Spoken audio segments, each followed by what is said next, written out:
welcome to everyone tonight on this great night. I'm really excited about this. It's really the kickoff to the keynote time and the keynote events surrounding our birthday, because Saturday is our actual birthday. It is the day that 150 years ago when the Peabody Museum was founded. So at high noon on that day, we're going to celebrate with cake and singing happy birthday and having a great old time. And I should note that we're celebrating our 150th anniversary for more than a year. Why not? Enjoy it. Stretch it out. So that we will be having a number of events throughout the year, public events with the Harvard Museums of Science and Culture, who's so ably helping us to have them. And so tonight and Saturday is just the start. We have a whole series of talks on race representation in museums as part of our observation of the 150th anniversary. And we'll be having an opening of our 150th anniversary exhibit on the 4th floor of the museum in April. So there's lots of things coming along down the pike, as we say. I look at it and I see so many faces that are familiar that I don't think I need to spend much time noting that the Peabody Museum is, not only Harvard's museum, it is also the world's museum. It is the oldest museum of anthropology and archaeology in the United States. It's one of the oldest in the world, if not the oldest, arguably. And it has the second largest collection of anthropological materials after the Smithsonian. We like to say we have 6 million objects, 1.2 million objects if you count the beads, and 600,000 objects if you count the necklaces. So it depends how you want to do it. It is in that spirit that we're particularly delighted tonight to welcome Curtis Kit M. Hinsley, who is the Regents Professor Emeritus of History and Comparative Cultural Studies at Northern Arizona University in Flagstaff. He received his BA from Princeton University and his MA and PhD from the University of Wisconsin-Madison, and has taught at the University of Delaware, Syracuse University, and Colgate University before going to Flagstaff. Notably, he was a visiting scholar at the Peabody Museum in 1979-80 and in 1981-82, and was a visiting professor here in the Department of Anthropology in the interim in 1981. And so I discovered that I only got here in 2005, so I'm a late comer. And I was delighted that many of our staff, especially our old-time staff, have worked with him, and we're so happy to know he was coming. It really boosted my spirits as well, not only because they respect him as a scholar, but also because they were warm about having him back again. He is indeed one of the foremost and most prolific scholars of early anthropology in the United States, and particularly, by the way, of the role of the Peabody Museum. Thus, we're especially grateful and honored that he will speak to us tonight. In addition to numerous articles on the topic we're hearing tonight, he's also published 8 books, including 1986, From Sight, S-I-T-E, to Sight, S-I-G-H-T, Photography, Anthropology, and the Power of Imagery, published by the Peabody Museum Press with Melissa Banta. He also is the author of a 2-volume, 1996 and 2002, Frank Hamilton Cushing and the Hemingway Southwestern Archaeological Expedition, 1886 to 1889, University of Arizona Press, and the forthcoming John G. Owens, First Student of Anthropology at Harvard, Letters from Zuni, Hopi, and Copan, 1890 and 1893, also looking forward to being published in the Peabody Museum Press. So without any further ado, won't you please join me in welcome Curtis Hinsley. Thank you. Thank you, Jane, and thank you, Jeff. It's an honor to be here today to help celebrate the 150th anniversary of the first Museum of Anthropology in the United States. 37 years ago, the staff and faculty of the Peabody Museum welcomed me here for a sojourn of research into its institutional history. Many of those people who were so generous to me are no longer with the museum, indeed with us at all. such as Moni Adams, K.C. Chang, Bill Howells, Joan Mark, David Maybury Lewis, Stanley Tambaya, Evan Vogt, and Gordon Willey. But without exception, they extended to me kindness, openness, and courtesy I have not forgotten. I remember with particular fondness many afternoons with Gordon Willey in his office, listening to his stories, both archaeological and non-archaeological, as the boxes of his lifetime's correspondence destined for the Harvard archives gradually piled up behind us. Each time I left his office after our meetings, I turned back to see on the frosted glass of his office door the names of its previous occupants and was struck by the same question. What does it take to sustain such an institution over generations of research, collecting, curating, displaying, and teaching? And I often thought then of some words written by Frederic Putnam more than a century ago.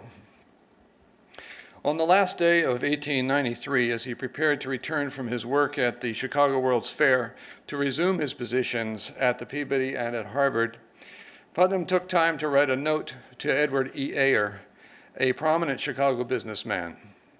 He wrote to the lumber millionaire as follows: "We are living in an age of great accomplishments, and the tendency is to grow too fast and not always with certainty to ultimate results. A scientific and educational institution must have a healthy, steady growth, and everything connected with it should be prospective. It must also always keep on growing, for the moment it stops, it dies. Therefore, far-reaching plans should be made that the next generation will honor their predecessors." I've always been struck by Putnam's language, and particularly the word prospective, which my dictionaries tell me means likely to happen, likely to be successful. And today I would like to do two things. I would like to examine into just what Putnam might have meant by these words of advice and reflection more than a century ago, and by doing so to honor the predecessors who built and sustained the Peabody Museum in its first struggling 50 years. The talk falls into four parts, starting with Jeffries Wyman, the first curator, and then I'm talking about Frederic Putnam for a time, and then moving to a major change around 1890, and finally some summary comments. So let's start with the year of the founding, 1866. 1866 was a miserable year in the United States. With a recently assassinated president, his successor threatened with impeachment by Congress, the southern half of the nation in utter ruin, families and communities from Boston to Atlanta ripped to shreds, and 1 million men dead or maimed. And if the immediate aftermath of civil war was despair, worse was soon to come. Military occupation in the South for a decade, followed by a suspect and disputed presidential election, we know about those, blatant corruption in Washington, and a sense of loss and disorientation that would take a generation to dissipate. And for some, it would never dissipate.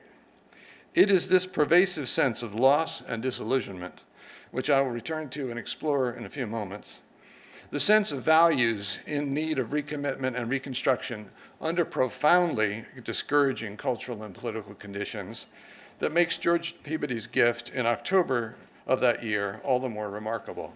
How can we account for it? George Peabody's life reads somewhat like a Horatio Alger novel. Born in 1799 and raised in Danvers, now renamed Peabody, in Essex County, George Peabody grew up in this leather-tanning town in poverty with 6 siblings and minimal schooling. He moved to Baltimore, where he made his career in transatlantic dry goods, trading, and eventually banking.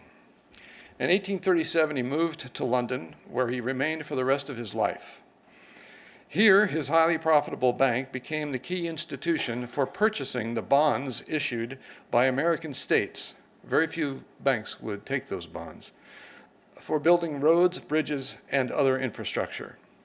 His junior banking partner in England, whom he hired, was Junius Spencer Morgan, the father of J.P. Morgan. thus making the Peabody Bank in England the ancestor of both Morgan Stanley and J.P. Morgan Chase today.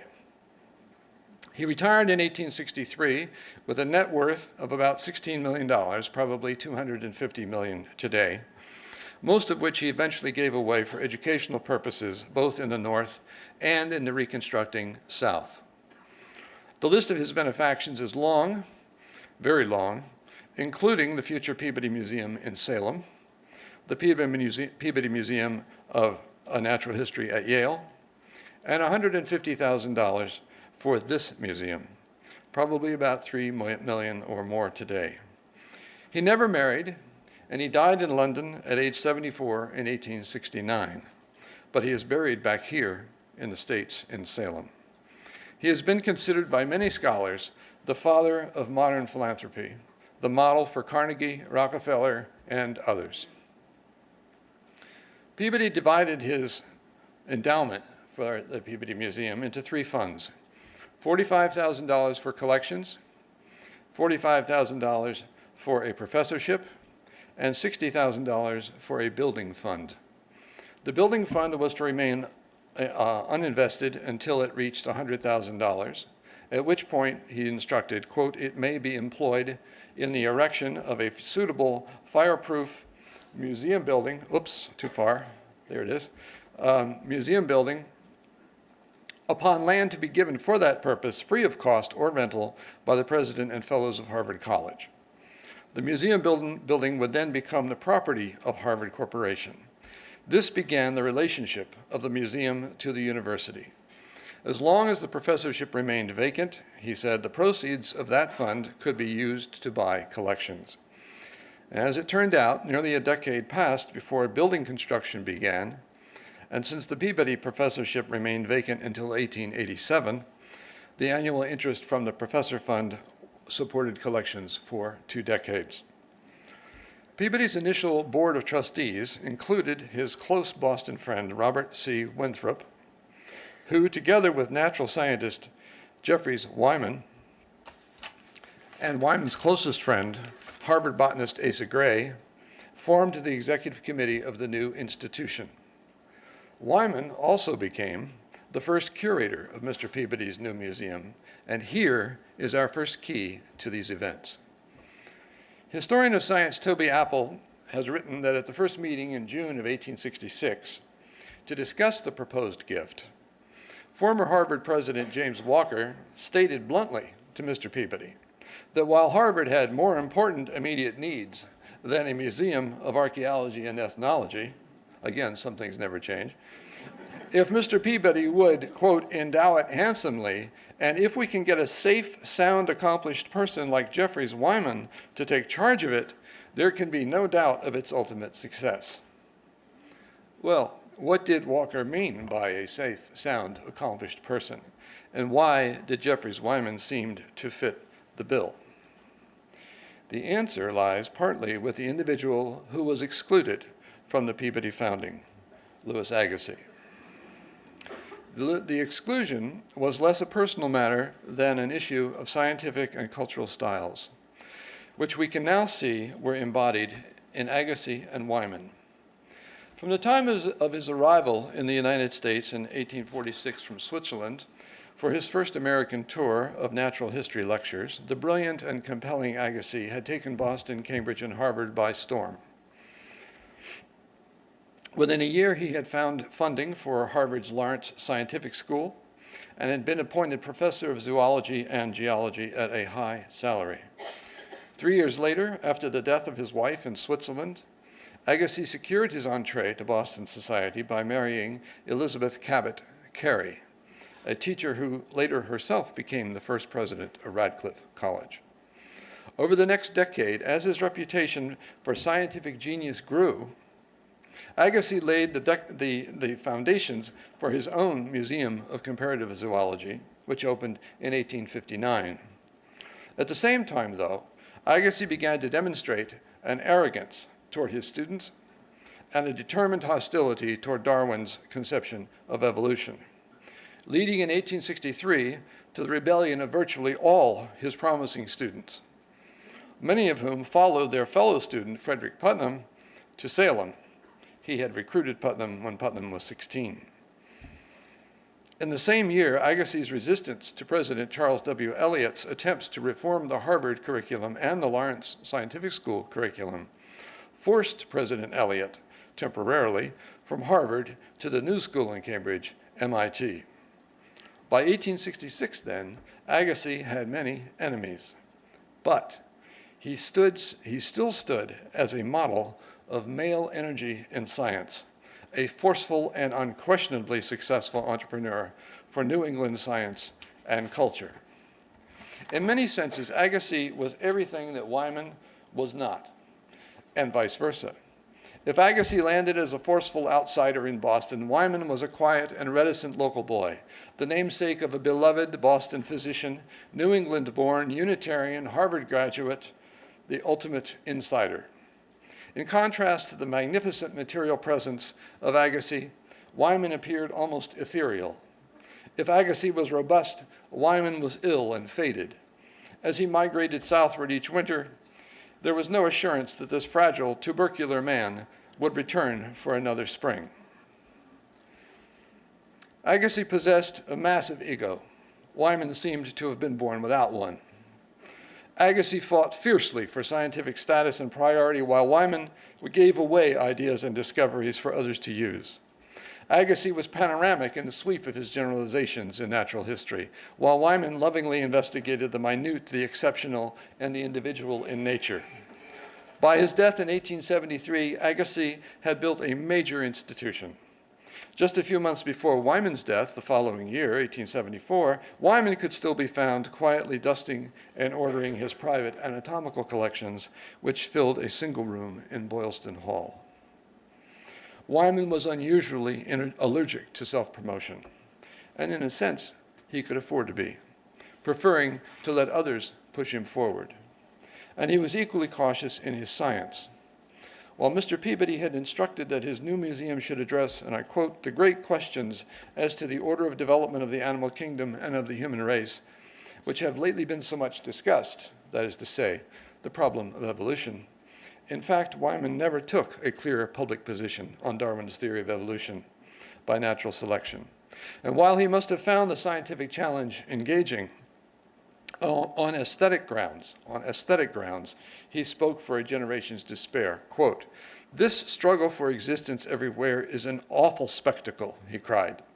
Not one perfect form on earth, every individual from crystal up to man, imperfect, warped, stunted in the fight. Darwin, he said, had raised questions that, quote, we had been brought up to consider out of the reach of discussion. Thus, while quietly siding with his friend Asa Gray and with Darwin, Wyman maintained cordial relations with Agassiz and served as a trustee, in fact, of Agassiz's museum as well. Wyman was constantly called upon to preside as president for more than a decade over the difficult egos in the prestigious Boston Society of Natural History. The words by which those men described him at his memorial meeting tell us a great deal about Wyman's position and reputation. Words like nobleness of nature, purity and simplicity, exalted character, truthful and conscientious to the very core, with innate modesty and refined taste. James Russell Lowell, member of the Saturday Club, key poet, of course, of mid-19th century Boston, summarized what we might call Wyman's moral physiognomy in the first lines of his sonnet tribute to Wyman. He wrote, "The wisest man could ask no more of fate than to be simple, modest, manly, true, safe from the many, honored by the few. Nothing to count in world or church or state, but inwardly in secret to be great."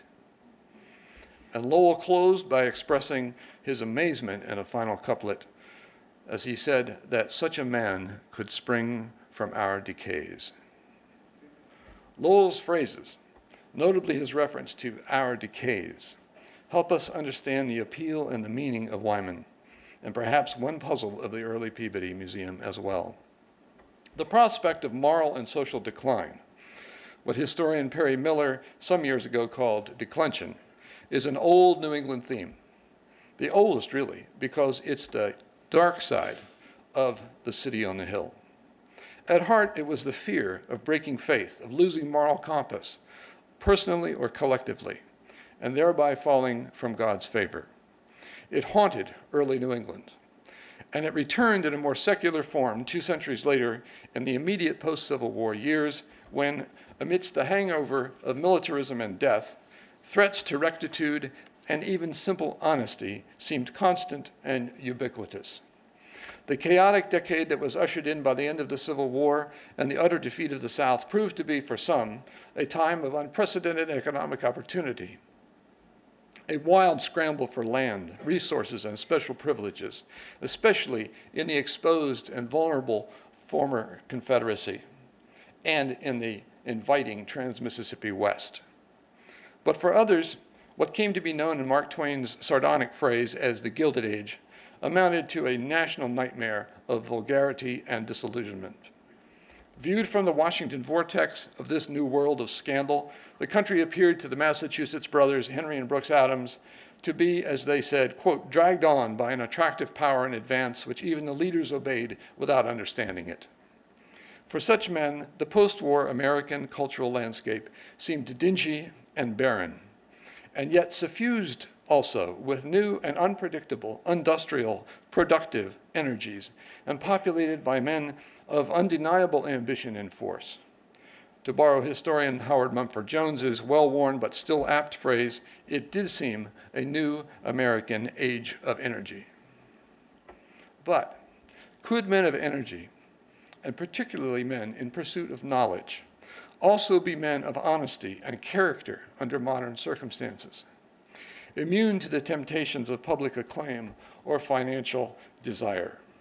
What would happen to the quiet persistence of the life of science? Would a social and political environment that seemed to celebrate force and ambition undermine character and humility and corrupt the search for truth? And what might this mean for Harvard and its training of young men? Theodore Lyman IV, son of a former mayor of Boston, Civil War veteran, graduate and overseer of Harvard, and cousin of President Eliot, expressed precisely these concerns to his brother-in-law, Alexander Agassiz, the son, in 1873 with these observations. Just now, 1873, he wrote, "There is a tidal wave of commercial life which sweeps into itself all the energy and talent of the United States. Only here and there is it resisted by men of peculiar temperament or genius. The state of mind thus induced is so incompatible with that of scientific thought that when men, by success or through exhaustion, leave commercial enterprise, they are incapable even of conceiving what science is and mistake it, when they try to understand it, for something that will lead to preserved beef or patent washing fluids. What we must keep trying to do is to make Harvard College larger and as many-sided as possible. That is, to present learning in as many forms as possible." The year after Lyman confided these thoughts to the younger Agassiz, Jeffries Wyman died, and a year later, in 1875, Frederic Putnam returned from Salem to succeed him and to take charge of what was then the 8,000-piece Peabody Museum collection in Boylston Hall. Putnam would stay for 40 years. And here I move to the second part. But Putnam came with some disadvantages in 1875. Like Wyman, he had limited experience in archaeology and none in ethnology. Additionally, he was, like Peabody, a North Coast native, not a Bostonian. And furthermore, while he had studied under Agassiz, Gray, and Wyman in the Lawrence Scientific School, he had left at age 24 without any degree. In fact, when he died in 1915, he still had no academic degrees from any university. But in his own mind, the transition from fishes, which is where he started, to humans was natural. In 1880, 5 years into his curatorship here, he told Lewis Henry Morgan, the most esteemed anthropologist in America, "Now, if I am no longer a zoologist, I claim that my zoological studies and methods I obtained during the 8 years I was a pupil, both in human and general anatomy, have prepared me for my archaeological and ethnological research, and therefore, while I am no longer a student in zoology, I am one in anthropology, and he underlined the last 3 words. The new curator focused his attentions on North American archaeology, especially New Jersey, the Ohio and Mississippi River valleys, and the New England coast. For 15 years, Putnam oversaw a program of mostly long-distance teaching, what I call his correspondence school of field workers, while enjoying a small circle of assistants in the museum, most of them unpaid. Again, some things don't change. Also, it is important to note that beginning at this point, Putnam accepted and encouraged women in various roles and relationships with the museum, from Cordelia Studley, who was the first person to study physical anthropology at the Peabody Museum, but who died quite young, to Alice Fletcher, student of the Plains Indians, specifically the Omahas, for whom Margaret Copley Thaw created the Thaw Fellowship in 1891, which was, I believe, the first fellowship ever held by a woman at Harvard. While these and other women could not matriculate at Harvard, Putnam was very proud of their work, as you see in this quotation from 1893, noting that women were among his most successful protégés. In this pre-department period, Putnam's field workers ranged from Nicaragua to the Channel Islands off the California coast, from Maine to Tennessee and Florida, but he focused on Ohio and New Jersey, and the research program centered on the question of Paleolithic man in North America, also called the ancient man controversy or the antiquity issue. Putnam's own field experience occurred in the summers of the early 1880s in southern Ohio, specifically at Madisonville Cemetery, Fort Ancient, and the Turner site, and the Serpent Mound, which he purchased with funds raised by Boston women and later turned over to the state of Ohio for preservation, one of the first sites in North America to be so preserved. Each relationship with collaborators was unique, depending on personalities and ambitions. But the important thing to note is that Putnam's overall pattern can best be described as highly cautious. Repeatedly, one is struck in reading the correspondence of this time with his emphasis on the importance of rock-solid empirical observations as the essential route to acceptance as a legitimate participant, and with his determination to protect the reputation of his institution, his science, and himself by withholding generalizations until field evidence became overwhelming. For some of his collaborators, such as Charles C. Abbott, here hanging on a fence, in Trenton, New Jersey, who was convinced that he had discovered proof of Paleolithic man in the Trenton gravels. And here he is, in the Trenton gravels. Putnam's reticence could be infuriating, and over more than 30 years, during which he sent tons of specimens displayed in the Abbott room, what came to be known as the Abbott room upstairs in the museum, Abbott became outright abusive to the man he considered the gatekeeper to his recognition. Of many outraged and frankly outrageous paragraphs that Abbott wrote to Putnam over the decades, I have time for only one today, from 1900, after Abbott had sold some land for a trolley and was feeling financially liberated. This is what he wrote. Poor Abbott is fat, vigorous, full of work, and very happy, and none the less so because a clique of whom you are afraid wag their heads solemnly when Trenton archaeology is broached. Really, I think the tables are turned. It's not poor Abbott, but poor Putnam now, and damned poor at that. The anti-antiquityites have been keeping you shaking in your shoes all these years, and your boots are still shaking. Ta-ta.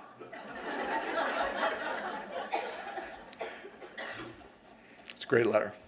There are many more like it. The historical landscape of archaeology and anthropology generally is littered with traces of individuals who failed in their bids to become recognized. Abbott was atypical only in the intensity of his reactions to the inherent problems of working for an institution which at the time could provide opportunity to contribute, but could offer little hope for advancement or position. But the more important issue lying within this and similar stories of the time is a problem that was particularly common to the field sciences. How do you vouch with certainty for field observations in the absence of formal training and vetting of individuals' honesty and character? It was not an idle question. Findings could be and were faked. Individuals could be and were easily disqualified through dismissal of their motives or character or even their personal styles. Again, it was a question of motivation and honesty, and Putnam's answer was a decade-long campaign to establish, demonstrate, and publicize a set of methods in archaeology that he claimed finally comprised a scientific approach, and thereby presumably minimized the problem of personal intentions and character. Ohio became the model for his method, and Putnam demonstrated in the museum, in publications, and at international fairs such as Seville in 1892 and Chicago in 1893. Put briefly, the Putnam method involved careful digging and trenching, photographing and noting relative positions of artifacts or bones, never dividing a site collection, careful supervision of the work crew, thorough writing up of field notes as soon as possible, and avoiding journalists at all costs.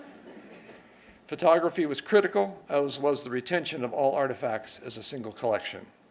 As he admonished his chief Ohio collaborator, Charles Metz, in 1882, quote, "Don't take any partnership in the work. You know that I have always said that the contents of a mound must be kept as one lot. There are no such things as duplicates. Take away one bead, even from a bushel, and you have destroyed the fact, or rather the evidence to pass down for all time, that a bushel of beads was found. The dividing of the contents of a mound between two parties is like dividing a volume of Shakespeare." Wonderful comparison. Each would have some of his plays, but would not know about the others. As long as you stick to me, stick close and tight, and it will be better for science and for your credit as an archaeologist and for this museum. By 1885, Putnam was announcing publicly that through his training and sponsorship of field exploration and collecting, the popular image of American archaeology as a playground for men of rashness and haste in judgment, his words, was being replaced by a model of caution and moderation. And that system seemed to be a stimulus to activity. 10 years later, anthropologist Daniel Brinton of Philadelphia was marveling that, quote, "There are now in Ohio 310 persons interested in archaeology. Can any other state equal this record?" But even with these exertions and initial supports, challenges of a different kind confronted the museum. In 1879, Charles Eliot Norton, here seen as a confident young man in the center of this 1853 image, scholar of Dante, professor of art and classics at Harvard, and the man whom many contemporaries considered the most cultivated man in the United States, founded the Archaeological Institute of America in Boston, the AIA. Norton's intentions and inclinations were clear enough.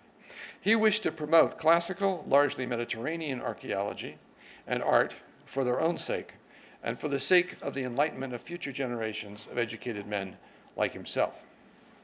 As we see in this engraving from the Illustrated London News of 1850 of Austin Henry Layard's eagle-winged bull from Nimrod, relocated to the British Museum at that time for Victorian viewing,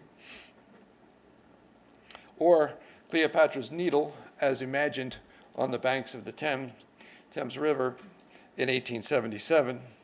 These were the kinds of monumental prizes that Norton's circle most coveted. And the archaeologist as discoverer this is Jacques de Morgan in Egypt in 1896, or as intellectual titan. And here we have Heinrich Schliemann presenting his findings, some of his findings to the Society of Antiquaries in London in 1887. And note the intensity of the all-male audience. This kind of vision of the archaeologist as explorer and as intellectual matched the worthiness of the prizes in the vision of the world that Norton had. But it is best to hear directly Norton's argument as he made it to his cousin, President Eliot, in 1874. There he is. Deprived as we are, Norton wrote, of the high and constant source of cultivation found in the presence of the great works of past ages, there is the greater need that we should use every means in our power to make up for the loss of this influence upon our youth, and give to them, so far as possible, some knowledge of the place these works hold in history, and of the principles of life and character which they illustrate. We need to quicken the sense of connection between the present generation and the past, to develop the conviction that culture is but the name for that inheritance, material and moral, that we have received from our predecessors, and which we are to transmit, with such additions as we can make to it, to our successors. Now, it's immediately obvious that Norton's definition of culture is not that of anthropology, but rather that of John Ruskin and Thomas Carlyle, two of his closest friends in England. What one historian some years ago called the great tradition. To Norton and his circle, the heart of education lay in the teacher as a model and subject matter as inspiration. Together, model and inspiration would elevate the student morally, inculcating a sense of religious awe, of aesthetic appreciation, and manly, and occasionally womanly, responsibility. In this vision of education, only the finest perfect products of human genius had a place. Why, after all, expose young people to the everyday, the mundane, the imperfect? Theodore Lyman, as usual, said it most colorfully. A young and learned man who yet has no belief that one thing is really better than another is one of the most dismal spectacles conceivable. A generation of such men, he said, would drift the country devilward. Now, the anthropology of North America had no place in such a vision. Putnam knew it, and he felt it acutely, writing to Lewis Henry Morgan in 1880 that Norton, with such influence in Cambridge, had never visited the Peabody Museum and, quote, has not the slightest idea of what I have done or am trying to do there. In truth, the aesthetic discrepancy between Old and New World discoveries had been apparent since the founding and since Wyman's diggings in his shell heaps. Brinton of Philadelphia had written to Wyman in 1868, quote, the art relics which I found in Florida and those which you describe disappoint me in character. The oldest accounts seem to describe tribes of a much higher grade of culture than existing monuments suggest. The subject, however, is far from being exhausted, and different results may yet be obtained. And he predicted, Brinton, 1868, that American archaeology will in time rank equal with that of Egypt and the Orient. Oliver Wendell Holmes, who accompanied Wyman on some of his diggings, put it somewhat differently. He said, they delight me, these chiffonnier, rag picker, expeditions among the shell heaps, almost as much as it would to dredge the Tiber River. Read that sentence twice. Turning to French, comparing it to the Tiber River, that's Oliver Wendell Holmes. But if Holmes typically made light of the gap, a decade later the issue came home quite bluntly at the second annual meeting of the Archaeological Institute in May 1880. The evening's guest was John Wesley Powell of the new Bureau of Ethnology in Washington, who presented his plans for pursuing anthropology across the country.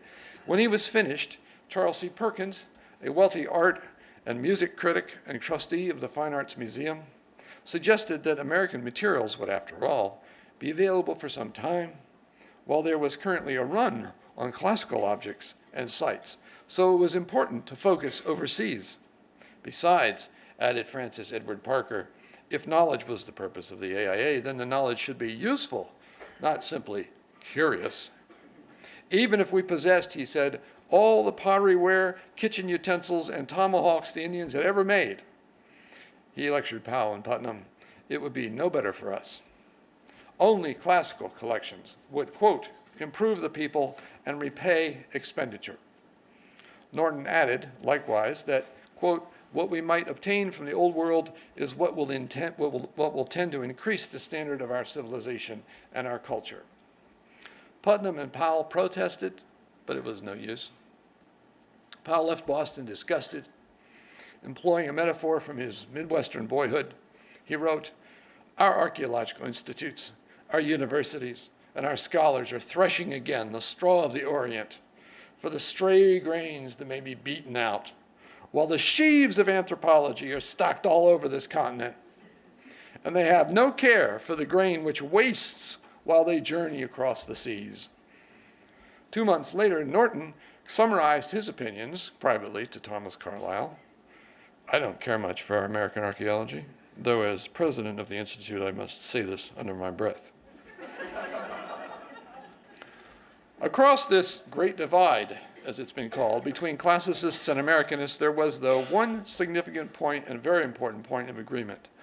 All parties shared an object-centered epistemology. That is to say, they believed that objects, whether it was Greek sculpture and monuments or Peruvian mummies, or even the potteries and tomahawks of the North American indigenes, contained meanings that could be communicated through careful study and didactic display. Artifactual knowledge was of value. If Norton's circle was more concerned with our Harvard students, Putnam's vision extended to the man in the street, the growing urban populations of the less privileged, workers, and immigrants. He spoke to the point many times in his long career, but perhaps most fully in 1891 when he addressed the Commercial Club of Chicago. On that occasion, Putnam laid out his arguments for what would become the Field Museum, and he articulated an explicitly educational and reformist vision. He said, "It is beyond question that a love of nature is inherent in mankind and is shown alike by the savage, the child, the cultured man and woman. Through this natural tendency, properly fostered and directed, a people may be led to feel an intelligent interest. Many an indifferent idler, straggling into a well-arranged museum, goes forth with new ideas and fresh interests. When this intelligent interest is once aroused, it incites inquiry and research and often brings energy and brightness into an otherwise aimless and weary life. By a series of object lessons, often taken unknowingly at first, the person becomes a student to a greater or lesser extent, and the process of a refining culture is begun, which cannot fail to result in benefit to the community." By the mid-'80s, then, Putnam had grown the Peabody collections through encouragement of his field workers and his small staff, and through constant exhortations to local individuals and groups for small contributions of $50 or $100. It was a constant struggle, and Putnam's correspondence of this period leaves one with a sense of occasional desperation. In 1889, art critic Sylvester Kaler, who was the first curator of prints at the Museum of Fine Arts and an expert on engraving, described visiting the Peabody Museum. He said, "Its growth has been marvelous, despite the fact that it has had to, quote, eke out its income from an insufficient endowment by small gifts from wealthy patrons by incessant appeals." And here are some of the lovely engravings that were in Kaler's article. Moundbuilder pottery from Arkansas and Florida. Moundbuilder pottery from Missouri and Arkansas. This is 1889. It's a wonderful article, by the way. Potteries from Mexico. And terracotta heads from Mexico. I think there are 8 or 9 engravings in that single article. But lovely as they are, the pictures suggested the problem. The potteries and ceramics from Arkansas, Florida, Nicaragua, Panama, Mexico, and Peru were hardly the monumental creations of the classical world. While Kaler did claim to see, and I quote, "a certain grace and simplicity of line and decoration in some pieces," his most common adjectives when you read the article are rude and grotesque. But at this juncture, this is part 3, at this juncture in 1889, the circumstances of both the museum and Putnam were in fact changing rapidly. In 1884, Robert Winthrop felt that the time had come to fill the Peabody professorship. The result was a 3-year campaign that ended with Putnam's appointment finally in 1887. With the exception of Britain, he was the first professor of anthropology in the United States.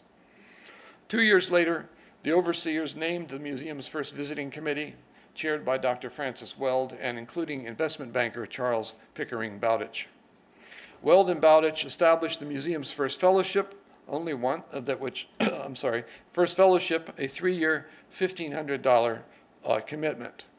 More importantly, Bowditch, who visited Honduras on an investment expedition in 1889, and here he is, this is wonderful, this is straight out of Steve Williams' book on the history of anthropology at Harvard, but there is Bowditch in Boston, and there he is in his dirty jungle whites in Honduras. His diary from that trip is absolutely hilarious to read, as he complained about broken shoestrings and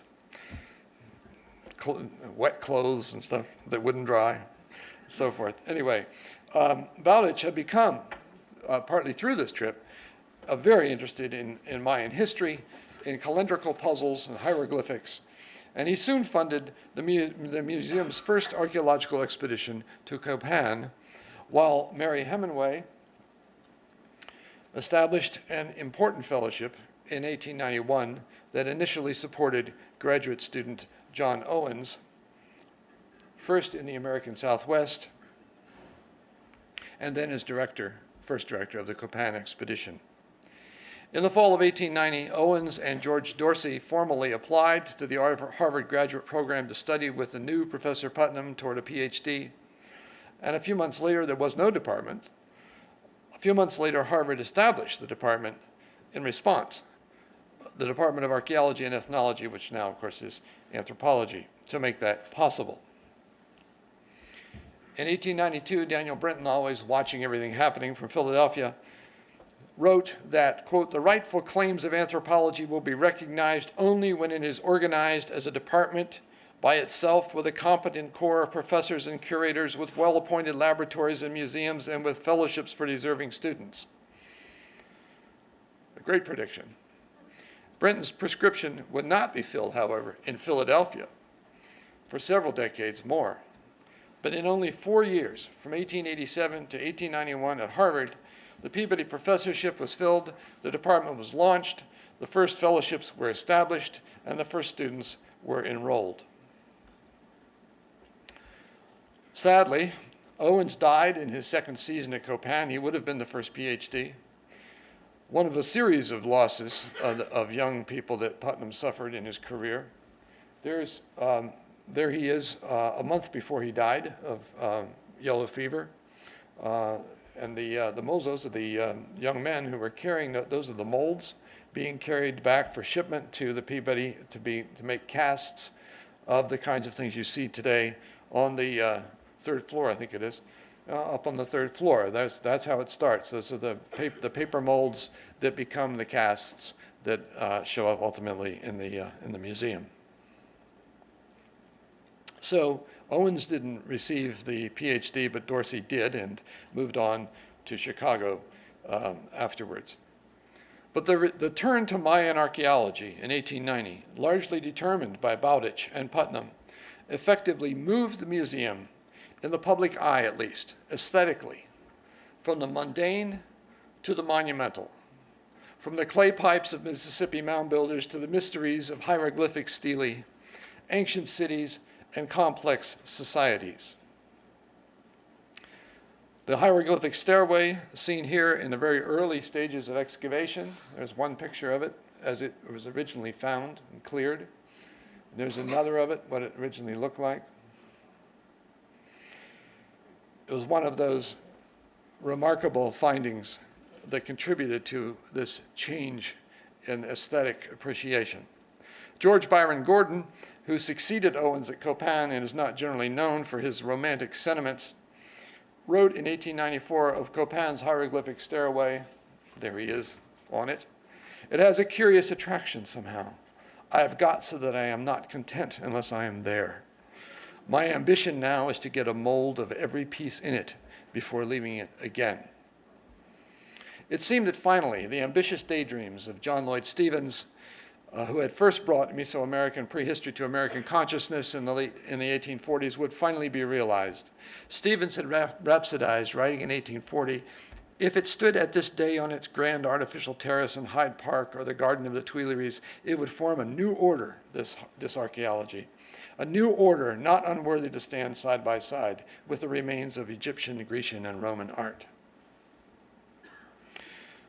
Due in part to Bowditch's status in Boston, and his wealth, surely, but also to the nature of the archaeological prizes at stake now in Central America, the museum finally, after 1890, began to receive significant contributions. Collections were no longer only the pickings of shell heaps or the Trenton gravels, they were up in the Mound room or the Abbott room, but the Stelaean stepped pyramids of Copan, Labna, Quirigua, later the gold and copal incense of Chichen Itza. These may not have been in the direct lineage of high culture a la Charles Norton, but they were nonetheless clearly products of the high cultures of the New World, with a history steeped in romance. At last, it seemed, the Peabody had found cultural artifacts worthy of a museum, worthy of investment, worthy of study and display. In 1896, George Dorsey reported that, quote, "One large hall in the Peabody Museum is now filled with casts of huge sculptured stone monuments and strange hieroglyphs." In every important respect, the Department of Anthropology at Harvard grew out of the Peabody Museum, and it emerged in the 2 decades after 1890. Uniquely, just a minute.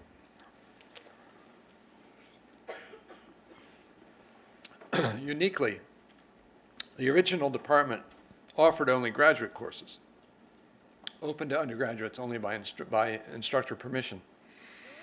The first undergraduate courses appeared in 1897, the same year that Harvard took over the Peabody Trust, thereby creating what Dorsey called a more intimate relationship between, you have to smile at some of these things, between museum and university. Initially, too, all the teaching took place in the museum, primarily on the 5th floor. This created enormous pressure on space.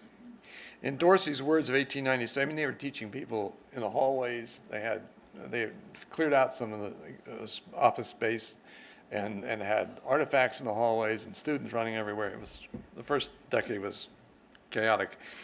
This created enormous pressure on space. In Dorsey's words of 1896, like any other Harvard institution, the museum presents those twin conditions of increase and prosperity. That is, it is crowded and it needs money.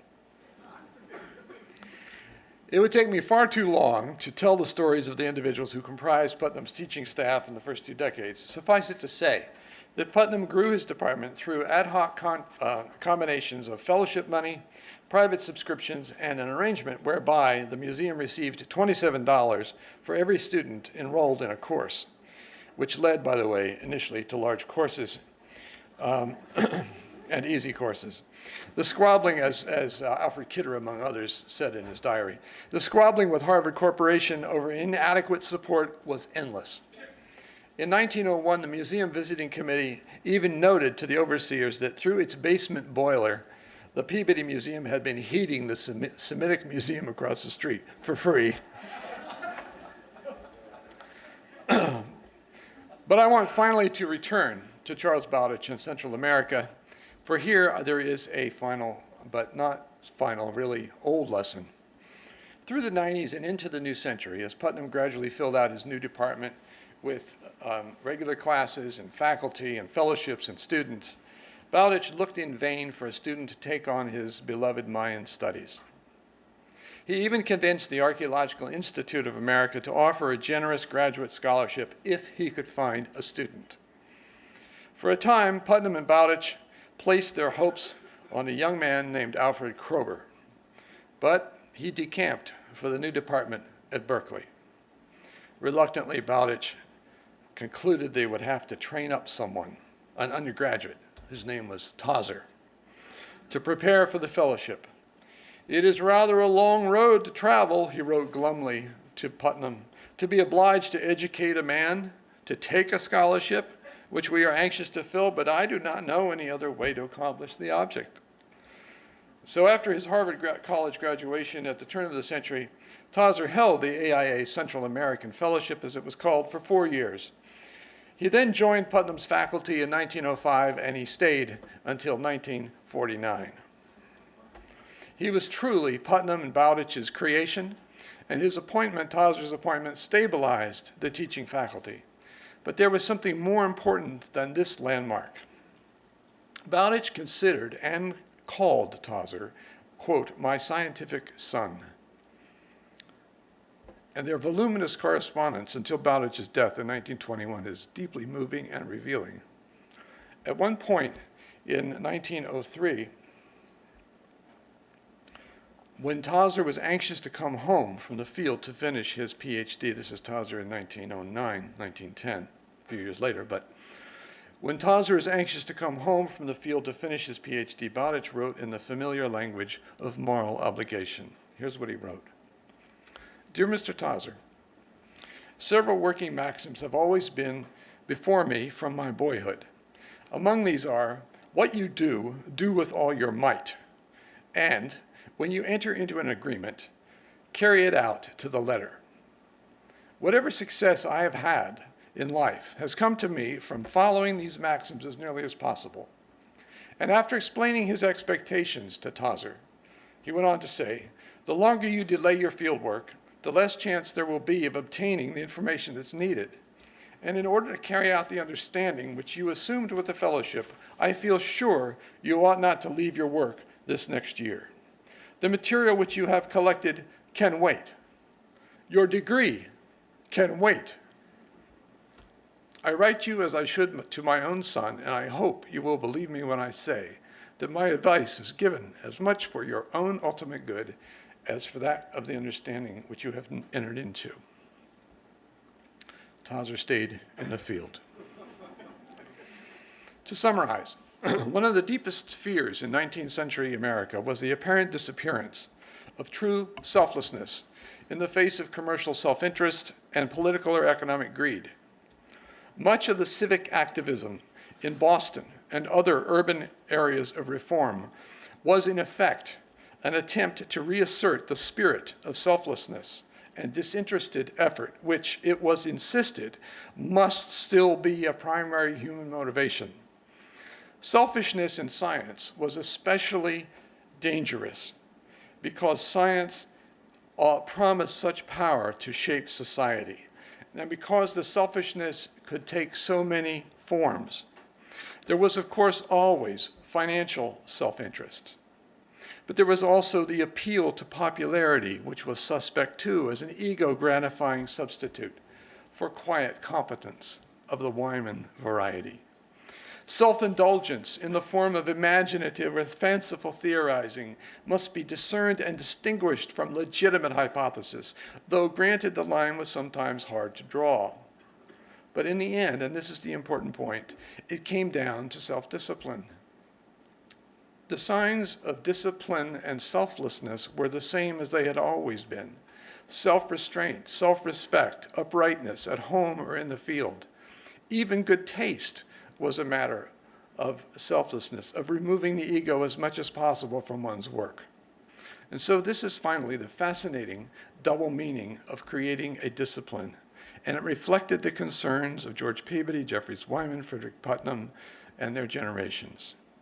Graduate training in anthropology was intended partly, perhaps primarily, as moral training, both sharpening the minds and purging the hearts of young men and women. The inspiring ideal behind modern professional science has been the picture of a community of inquiry, extending generous and determined through space and time, working impersonally toward an ideal of ultimate truth. The generations that founded and guided the early Peabody Museum, and through it, anthropology at Harvard, cherished this vision, for they had seen war, they had seen destruction, and they feared total capitulation of those ideals before the false gods of self-interest, popularity, or personal gain. But, and this was also a major lesson of the Civil War, the vision and the moral impulse, as they learned through abolitionism and other areas of life, the vision and the moral impulse required an institutional form, a mechanism to bring it to realization and to keep it alive. That institution would serve as well to improve the barren lives of the less fortunate through exposure to the material lessons in the halls of anthropology. The search for truth in the sciences of humanity, they were convinced, could not survive without firm institutional protection against the winds of American commerce and politics. And the museum, and from it the university department, became, to go back to Putnam's meaningful 19th century phrase, their prospective strategy of building the future of anthropology and the nation. Thank you.